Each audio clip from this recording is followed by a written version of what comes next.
Selamat datang semua di Harmonious Talk, podcast khusus yang membahas nilai-nilai berakhlak dalam kehidupan ASN. Saya Rifki, dan hari ini akan membedah tuntas kasus yang sedang hangat, yaitu pelanggaran netralitas ASN dalam Pilkada 2024. Sebelum itu, mari kita lihat cuplikan video berikut ini. Anda kembali bersama kami, pemirsa. Sejumlah kepala desa di Kabupaten Jeneponto, Sulawesi Selatan dilaporkan ke Bawaslu atas dugaan pelanggaran netralitas dalam Pilkada 2024. Sementara itu di Cianjur, Jawa Barat, seorang oknum aparatur sipil negara atau ASN ditetapkan sebagai tersangka karena kedapatan berkampanye dengan memobilisasi warga untuk memilih calon bupati petahana. Empas Kawang, Bangkal dan Bangkal Barat. Insya Allah menang. Tidak pernah luntur. Dan tidak pernah layu. Tahap 3. Tombol-tombol. Seperti inilah video viral 4 orang kepala desa yang mengkampanyekan salah satu pasangan calon pada pemilihan Bupati Jeneponto, Sulawesi Selatan. Dalam video tersebut nampak 4 kepala desa, yaitu Kepala Desa Malasoro, Kepala Desa Patiro, Kepala Desa Marayoka, dan Kepala Desa 7 menyatakan dukungannya pada salah satu pasangan calon.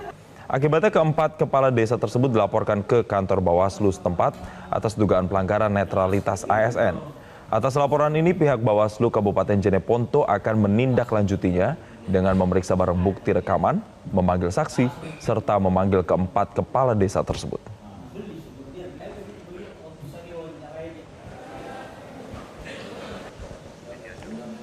Di Cianjur, Jawa Barat, seorang oknum aparatur sipil negara di Kecamatan Pasir Kuda ditetapkan sebagai tersangka setelah kedapatan turut berkampanye dengan memobilisasi warga untuk memilih calon bupati petahana.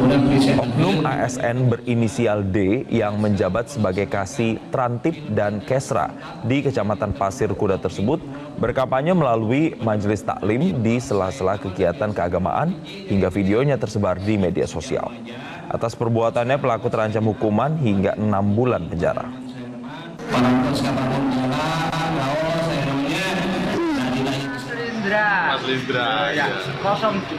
Aksi tidak netral juga ditunjukkan seorang kepala desa di Kabupaten Tuban, Jawa Timur. Muhammad Munja, Kepala Desa Binangun, Kecamatan Singgahan, melakukan tindakan tidak netral dengan mengajak untuk memilih salah satu pasangan calon bupati dan wakil bupati. Dalam video berdurasi 1 menit yang beredar di media sosial, Muhammad Munja yang mengenakan kaos bertuliskan, "Saya kades, saya netral," justru berulah tidak netral. Atas ulahnya, Muhammad Munja dipanggil Bawaslu untuk dimintai keterangan. Dirinya mengaku saat itu dirinya sedang dalam kondisi mabuk akibat pengaruh minuman tuak, sehingga tak bisa mengontrol ucapannya dengan baik.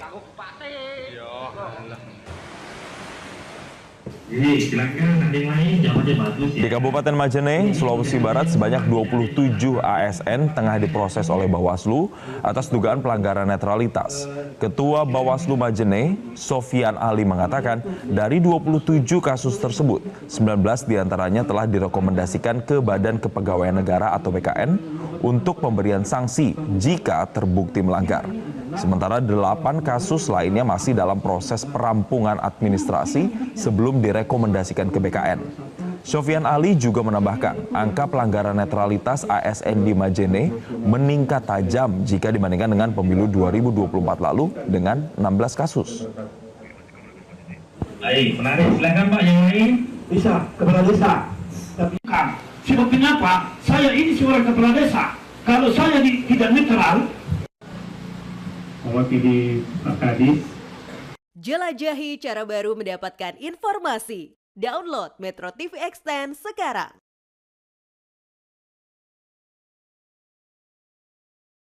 Jadi ini merupakan video pelanggaran netralitas ASN dalam Pilkada 2024 yang akan dibahas bersama saya dan tim kelompok 4A Latsar Batch 3 Bapekom Wilayah 7 Banjarmasin dari Kementerian Pekerjaan Umum. Mari kita kenalan dulu. Mas Edo, perkenalan diri dong. Halo, Assalamualaikum warahmatullahi wabarakatuh. Selamat pagi, nama saya Muhammad Ridho Rijali di sini, biasa dipanggil Mas Edo. Senang bisa sharing insight tentang kasus yang cukup kompleks ini.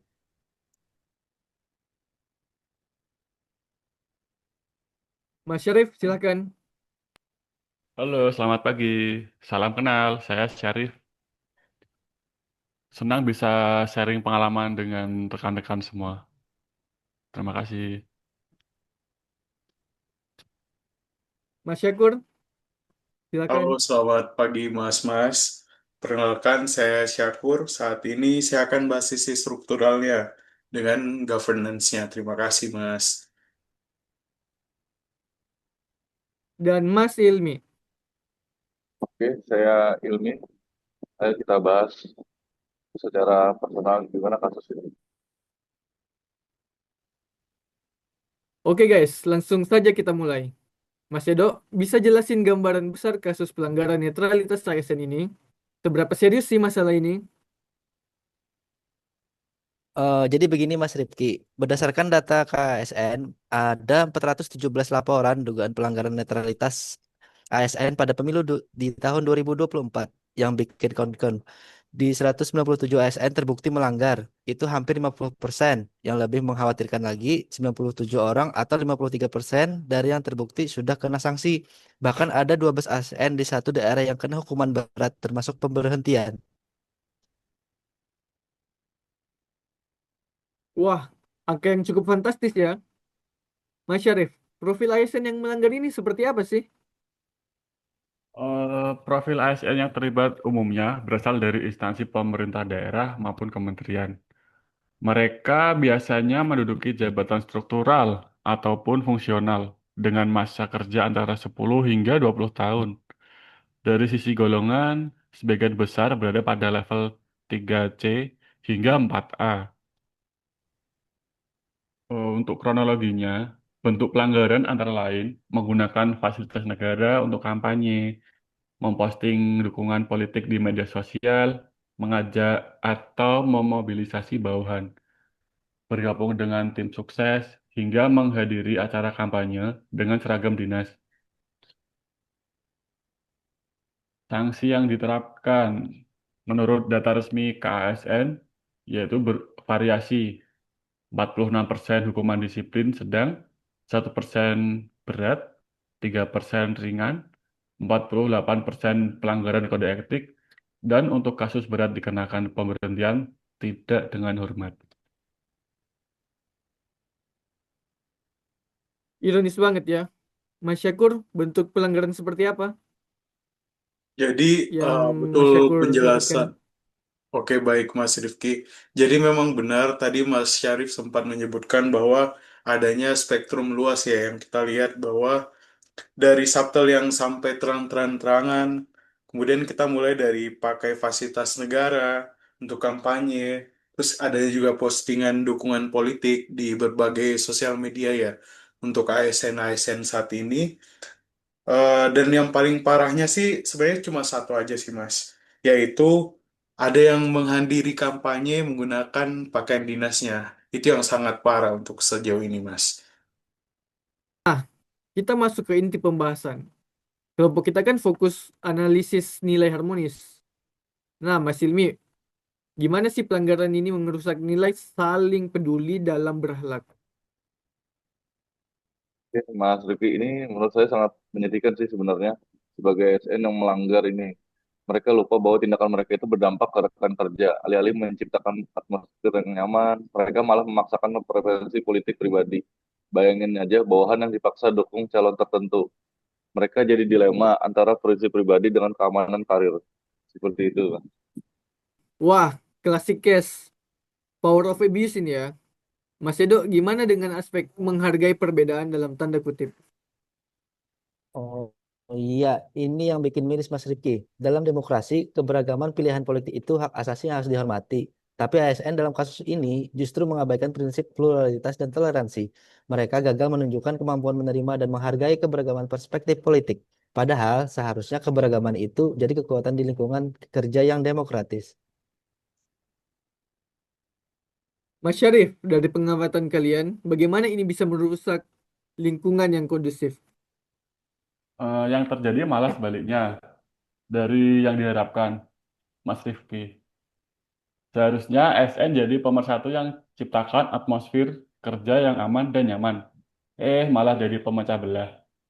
Lingkungan kerja jadi tegang dan terpolarisasi. Rekan kerja merasa tidak aman untuk ekspresikan pandangan yang berbeda.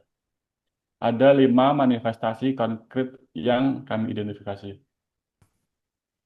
Berbicara tentang dampak, Mas Hilmi bisa breakdown dampak dari pelanggaran ini? Oke Mas Rifki, sepertinya yang saya lihat ada tiga dimensi dampak yang kita dapat identifikasi. Yang pertama itu adalah dampak organisasi, kohesivitas tim yang menurun, terus muncul juga gesekan di internal. Nah, hal inilah yang membuat produktivitas menjadi menurun dan iklim kerja yang kondusif menjadi rusak.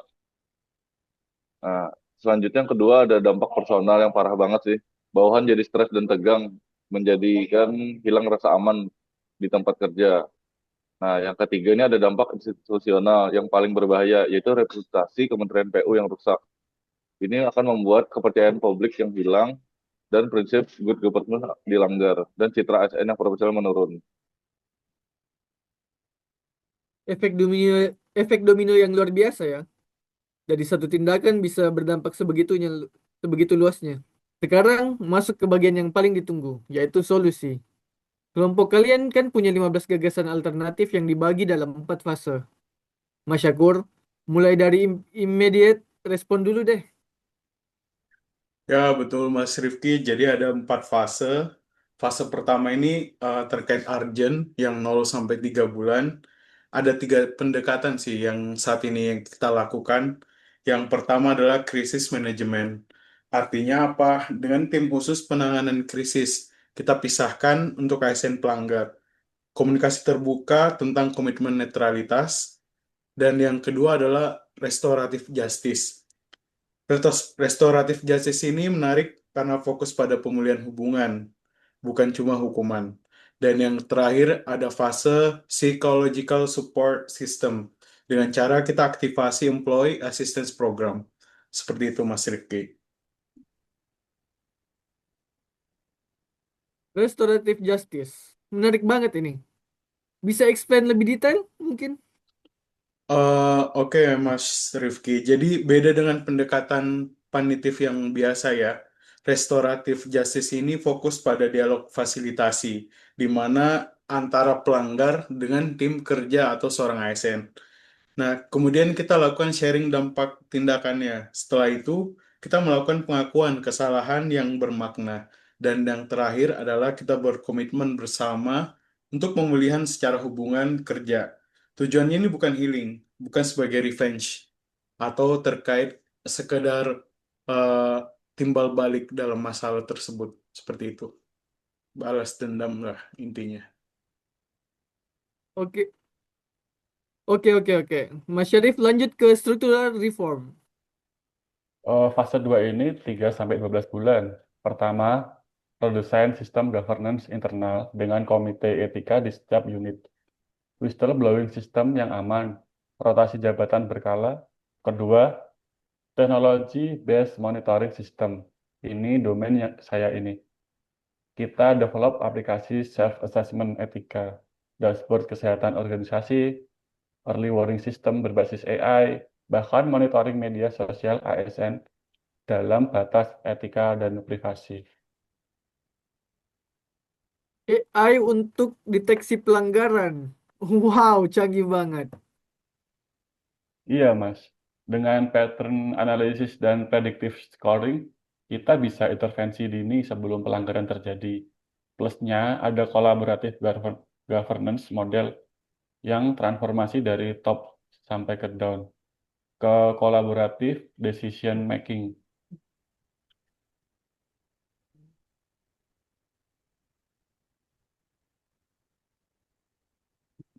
Mas Edo, cultural transformationnya gimana? S3 ini paling exciting 6 sampai 24 bulan. Ada immersive value integration program dengan experience learning, simulation, role play. Bahkan retreat intensif nilai berakhlak. Terus community of practice model ini organik banget. Komunitas pembelajaran pernilai berakhlak dengan per learning system. Yang unik ada gamification dan positive reinforcement, sistem etik point. achievement badge, leaderboard, etika, special recognition untuk ASN teladan. Ini bikin etik jadi fun dan engaging. Gamification etika kreatif banget. Mas Ilmi, inovatif dan preventionnya gimana? Oke, untuk fase 4 ini sangat futuristik, Mas Rifki. Untuk predictive analyticnya untuk ethnic prevention dengan machine learning. Terus itu ada environmental analyze, ada automatic alert system, terus blockchain based transparency. Oke, terus yang paling ambisius kita ada partnership dengan universitas benchmark studi internasional. Ada juga exchange program dengan negara lain. Bayangkan ASN Indonesia jadi rujukan etik global.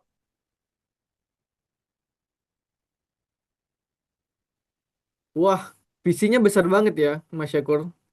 Bagian holistiknya, ekosistemnya gimana? Nah, terima kasih Mas Rifki. Jadi untuk realisasinya seperti apa yang terkait Holy Ecosystem, ini ongoing proses Mas, yang dimana kita melibatkan stakeholder ecosystem integration.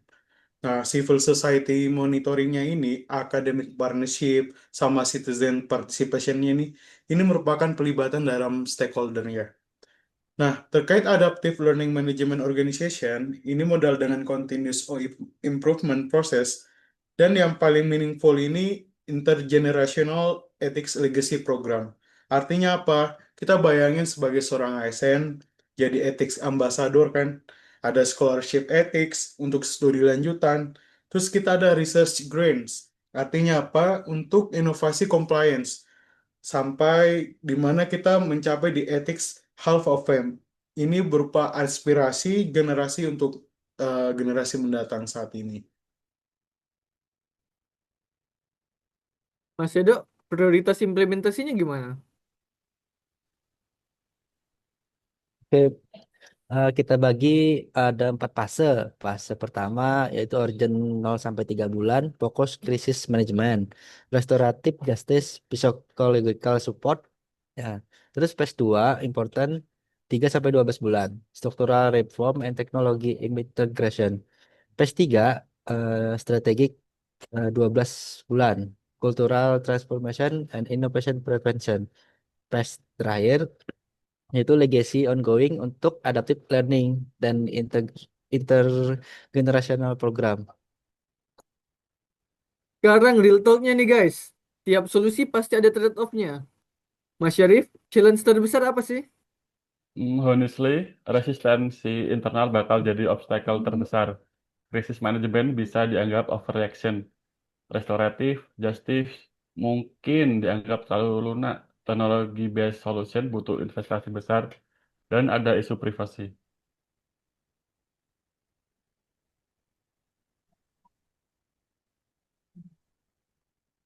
Oke, betul. Terus dari sisi biaya juga signifikan. Blockchain transparansi sistem misalnya kompleksitas dan biayanya sangat tinggi.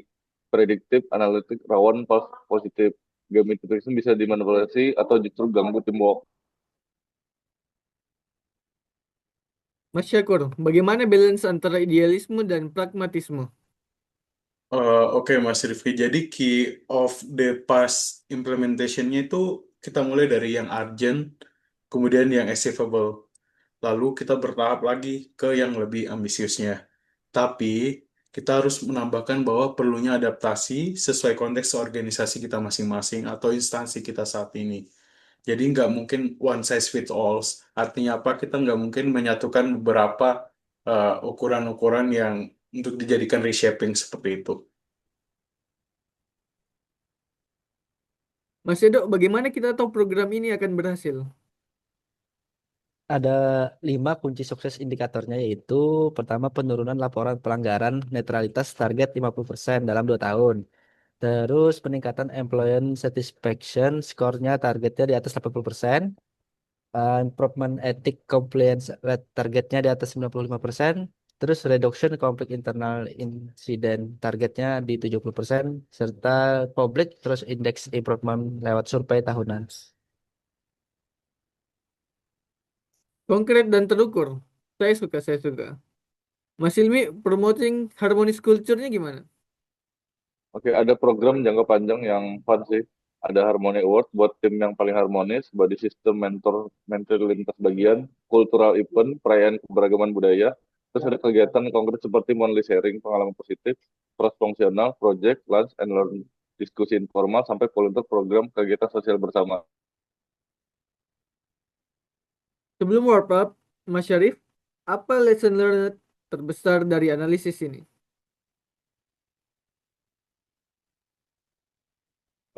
Yang striking buat saya, pelanggaran netralitas ini bukan sekedar masalah individual, tapi sistemik.